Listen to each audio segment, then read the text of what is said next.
Assalamualaikum warahmatullahi wabarakatuh. Kita berada pula dalam Iqra' 6, muka surat 23.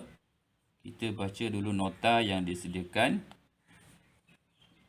Waqaf atau berhenti dengan dibunyikan dua huruf sakinah. Dua huruf sakinah. Lihat di sini. Bila kita nak waqaf di sini, kita telah pelajari sebelum ni. Bila kita waqaf, maka huruf terakhir sebelum waqaf itu, walaupun dia ada baris, contohnya baris depan di sini, maka kita kena matikan dia, kena sakinahkan dia. Tapi pada perkataan ini, sebelum akhir, huruf sebelum akhir telah pun bertanda sakinah. Lihat di sini. Berhenti dengan dibunyikan dua huruf sakinah. Dua huruf sakinah. Dua huruf, iaitu yang dua huruf sebelum akhir telah pun berbaris sakinah, secara asalnya berbaris sakinah, dan huruf yang terakhir ataupun huruf yang kedua berbaris sakinah mendatang, iaitu berbaris mati disebabkan kita nak waqaf di sini. Maka ada dua huruf yang bertanda sakinah. Sakinah yang asal dan sakinah yang mendatang disebabkan nak waqaf di sini. Lihat di sini. Waqaf dengan dibunyikan dua huruf sakinah tanpa mad. Maksud tidak perlu panjang. Tidak perlu panjang. Yang pertama bunyi ta. Pertama bunyi ta. Yang asal. Dan ha. Yang kedua ni sakinah baru. Sakinah baru. Bermaksud sakinah yang mendatang lah. Disebabkan kerana kita nak waqaf. Macam mana cara bacaannya? Kalau kita berhenti di sini, kita baca begini. Wal fathu. Salah. Bila kita waqaf dengan membunyikan bunyi huruf yang terakhir yang berbaris, adalah salah. Wal fathu. Salah. Kita berhenti, kita mesti matikan huruf yang terakhir. Maka seolah-olahnya ada dua huruf yang bertanda mati, bertanda sakinah. Maka kita akan baca wal fath. Wal fath. Bunyi mati huruf yang pertama di sini yang asal. Kemudian kita masuk pula kepada huruf yang kedua tanpa membunyikan hurufnya. Hanya bunyikan tempat keluar huruf sahaja. Tetapi tidak perlu panjang. Tanpa mad. Tidak perlu panjang. Kalau panjang kita akan baca begini. Wal fath. Salah. Okey, lihat contoh yang pertama. Di sini huruf sebelum akhir, huruf kedua sebelum akhir telah pun bertanda mati. Dan huruf yang terakhir sebelum kita waqaf pun kita kena matikan walaupun asalnya ada baris. Maka seolah-olahnya ra ini telah pun bertanda mati sebab kita nak waqaf. Sebab kita hendak waqaf di sini. Jikalau kita teruskan bacaan, ra ni hidup, tidak perlu dimatikan. Disebabkan kita hendak waqaf, ra ni huruf terakhir kita kena matikan. Maka kita akan baca a'udzubillahi minasyaitonirrajim. Wal fajr. Wal fajr. Wal fajr. Jim juga adalah huruf qalqalah. Maka kena bunyikan lantunannya. Fajr. Je, lepas tu terus masuk kepada tempat keluar huruf ra. Jer. Wal fajr. Contoh yang kedua. Walayalin ashir. Ashir. Walayalin ashir. Ashir. Kalau kita perlahankan bacaan, kita cuba baca pelan-pelan. Walayalin ashir. Ashir. Ashir. Waqaf di sini kemudian masuk kepada huruf ra yang juga diwaqafkan. Ini sakinah asal, bertanda mati secara asal.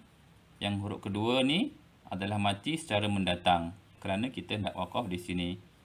Walayalin ashir. Wasyaf'i wal watr. Watr. Watr. Wasyaf'i wal watr. Seterusnya. Pada yang kedua. Lihat di sini. Ada tanda jim kecil bermaksud jaiz. Boleh berhenti. Tapi huruf terakhir sebelum berhenti ni ada baris dhammah, baris hadapan. Tapi kita kena sakinahkan dia, kena sukunkan dia, kena matikan dia kerana kita nak waqaf. Tetapi huruf sebelumnya juga telah bertanda sakinah, bertanda sukun, bertanda mati. Maka ada dua huruf bertanda mati. Kita kena baca sebagaimana telah diterangkan tadi. Tarik nafas. Fasabbih bihamdi rabbika wastaghfir.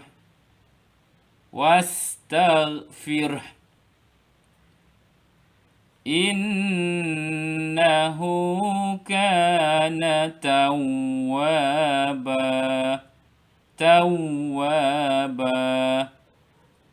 Innahu, ni ada dengung. Innahu kana tawwaba. Seterusnya.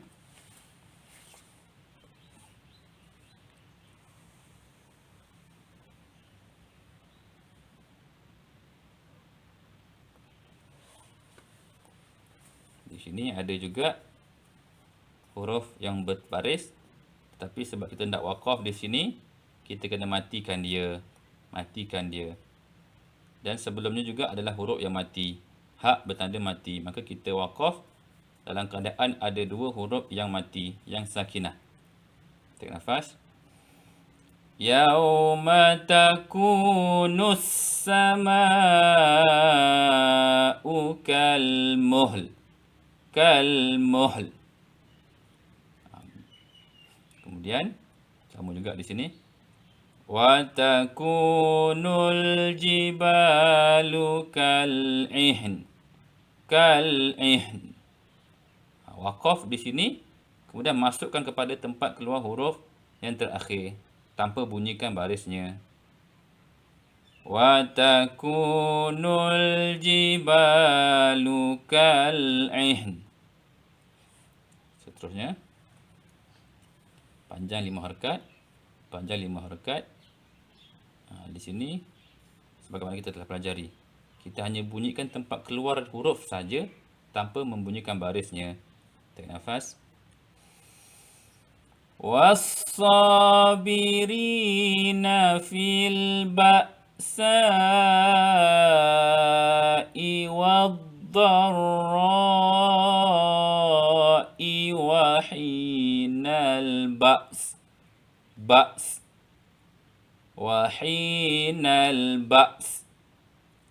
Kita matikan pada hamzah, ba, kemudian masuk tempat pada keluar huruf terakhir. Ba's. Wa hinal ba's.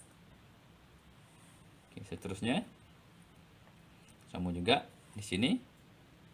Huruf kedua terakhir bertanda sakinah. Dan huruf terakhir kita kena sakinahkan dia kerana kita nak waqaf. Di sini panjang. Ni 6 harakat. Kita telah pelajari 6 harakat. Kerana huruf mad panjang, selepasnya ada huruf yang bertanda syaddah. 6 harakat di sini. Di sini ada dengung, tandanya huruf waw. Kita baca, tarik nafas. Awalam yarau ila at-tayri fawqahum saffatin wa yaqbid. Qalqalah, qaf. Wa yaqbid. Seolahnya bunyinya tidak kedengaran. Tapi yang penting kita tahu tekniknya, teknik bacaan, cara bacaannya, iaitu kita kena waqafkan pada huruf yang pertama ni dan masukkan kemudiannya kepada tempat keluar huruf yang terakhir yang kita hendak waqaf padanya. Wa yaqbid. Kemudian baris seterusnya. Okey, di sini kita kena lihat pada baris huruf yang ketiga, 1 2 3. Jikalau huruf ketiga ni, huruf lam ni berbaris di atas, maka huruf alif ni kita bariskan bawah. Jikalau huruf ketiga baris bawah, huruf alif ni kita bariskan bawah. Jikalau huruf ketiga baris depan, huruf pertama baru kita bariskan depan. Ini namanya kata fa'il. Isim kata fa'il, kata perbuatan. Berbeza dengan allazi. Allazi itu ialah kata nama, maka kita baris ke atas. Tapi ini kata perbuatan, verb, maka kita bariskan ikut kaedah yang telah dinyatakan tadi. Kemudian panjangnya adalah 5 harakat. Kerana selepas huruf mad waw ni ada huruf hamzah. Di sini ada dengung, tanwin sepanjang huruf waw. Juga di sini tanwin sepanjang huruf waw. Tarik nafas. I'lamu annamal hayatud dunya la'ibun wa lahwun wa zinah. Di sini ada dengung tanwin, nun bertanda syaddah. Nun bertanda syaddah ada dengung. Sekali lagi. I'lamu annamal hayatud dunya la'ibun wa lahwun wa zinah. Wa zinah. Baris yang terakhir. Sama juga kita ikut kaedah yang dinyatakan di atas ini. Tengok pada huruf yang ketiga. 1, 2, 3 huruf ta. Barisnya adalah baris atas, maka alif ni kita bariskan bawah. Kalau huruf ketiga baris bawah, alif kita bariskan bawah juga. Tetapi jika huruf ketiga ni baris hadapan, alif kita bariskan hadapan. Okey, ni ada dengung, tanwin sepanjang huruf fa. Di sini ada 2 huruf yang akan bertanda mati. Iaitu huruf yang bertanda mati yang asal. Kemudian yang kedua adalah huruf bertanda mati mendatang. Sebab kita nak wakaf pada hurufnya. Kita masukkan pada tempat keluar huruf sahaja. Tarik nafas. Istafahu alaikum wa zadahu bastatan fil ilmi wal jism. Wal jism. Wal jism. Mati pada huruf sin. Dan kemudian masukkan pada tempat keluar huruf yang terakhir. Wal jism. Sadaqallahul azim. Sekian sahaja. Assalamualaikum warahmatullahi wabarakatuh.